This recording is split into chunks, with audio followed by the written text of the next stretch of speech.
threshold in log scale. Okay, in the log graph. Okay, so we keep it above the noise. So when we are observing this graph in the log scale, the noise looks very big. Okay, we can easily judge where is the noise and we can put the threshold over. Okay.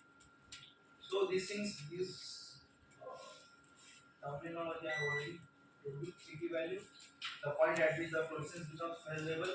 Baseline, it is initial amplification, where the amplification is nearly, when the fluorescence nearly zero, there is only noise, background noise. Okay, and threshold we need to set, and based on that threshold only we will get the CT value. Okay, so background signal, which is unamplified, the signal that is coming out of unamplified PNA. Okay, and exponential phase, the phase at which the amplification is at highest peak before saturation, means after each cycle the number is almost doubling based on the PCR efficiency, but it's almost nearly doubling after this. Okay, so that is the exponential phase. So coming to the how we use the fluorescence for measurement. One strategy is DNA binding dye intercalating dye that I just told you, cyber green dye.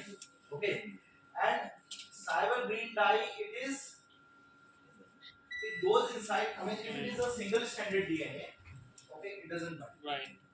But if the DNA becomes double stranded,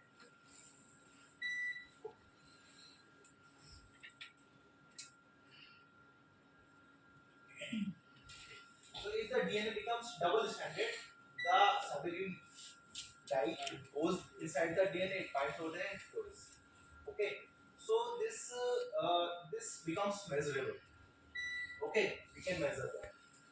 Then another strategy is, I think because of the smart board, I'm touching that. Okay. So another strategy is molecular beacon. Molecular beacon, again they use a probe and a quencher, a fluorescent dye and a quencher. Okay, so fluorescent dye and quencher, what is the basic principle? The fluorescent dye is emitting a signal, but the quencher, if it is attached to it within like some nanometers distance, okay, it captures that signal and it does not become detectable. Okay, so in molecular beacon we are taking very long probes, okay, and which are attached to each other at their ends. Okay, so when they are attached like this, okay, there is no signal because quencher and the fluorescent dye, they are very close to each other. Okay, but if there is a target DNA where this probe,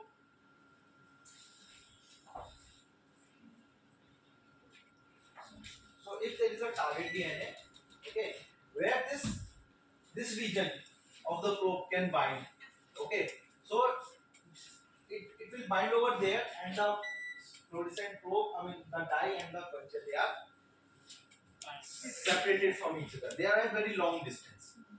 They are not exactly separated, but now they are at a very long distance where the quencher cannot hide the signal of the fluorescence. Okay. Then there is Kaplan chemistry. See how the quencher works. So this is a fluorescent signal. So if my hand is there like this, it will not let the signal visible, right? If I remove my hand, then only it will become visible.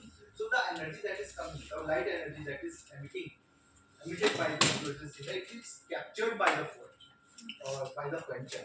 Okay, so it masks the signal.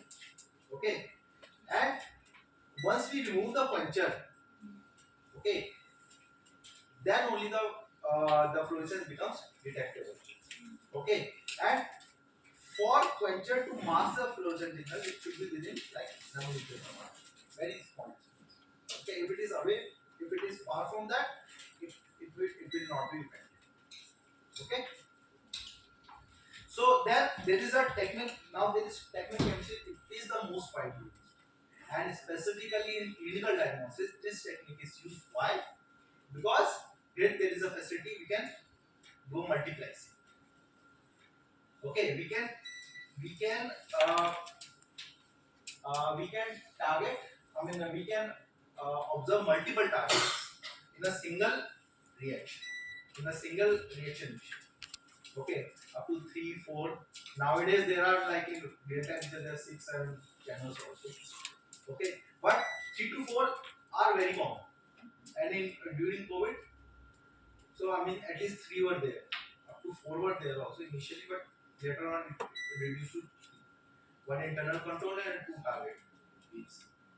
Okay, so what happens in technical chemistry?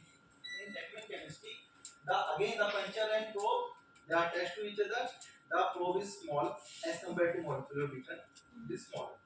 Okay, so they are puncture and reporter dye they are close to each other. Okay, and when the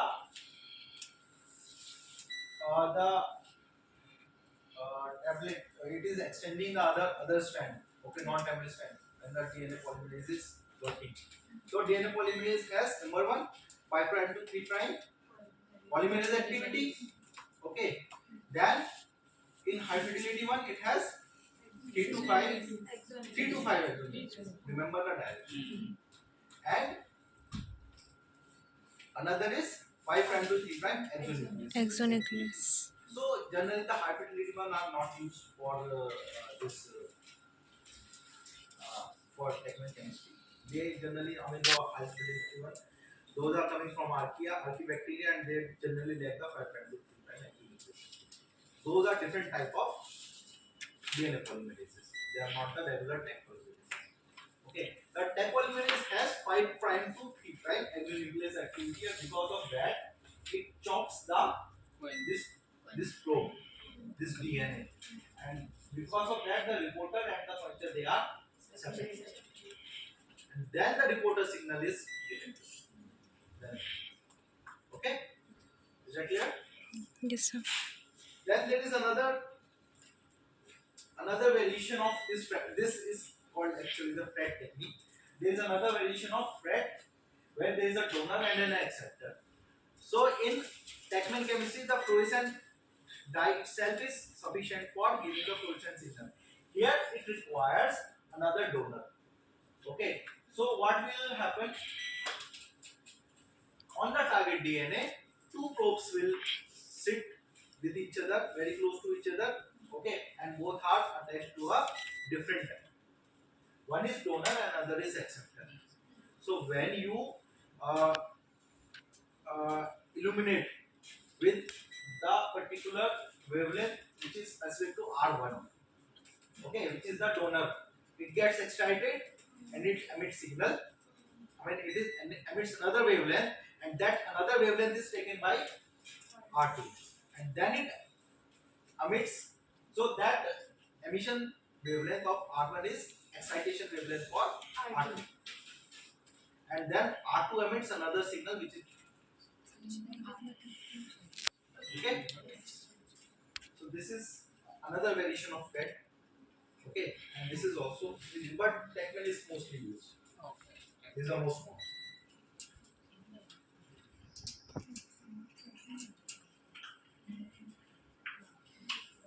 So real-time PCR, it can quantify both DNA as well as RNA.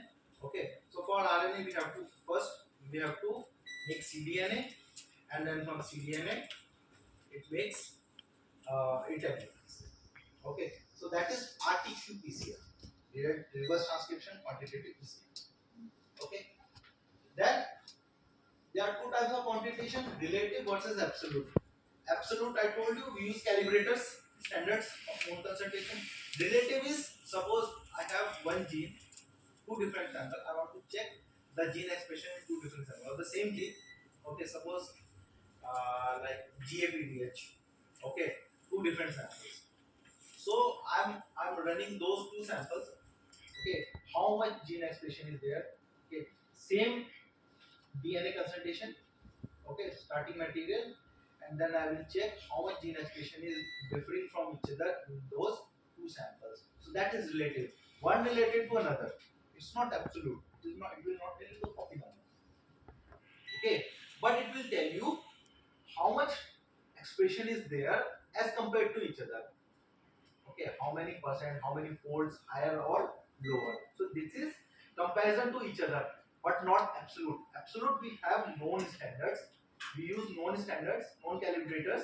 Okay, then there we can easily get the copy number.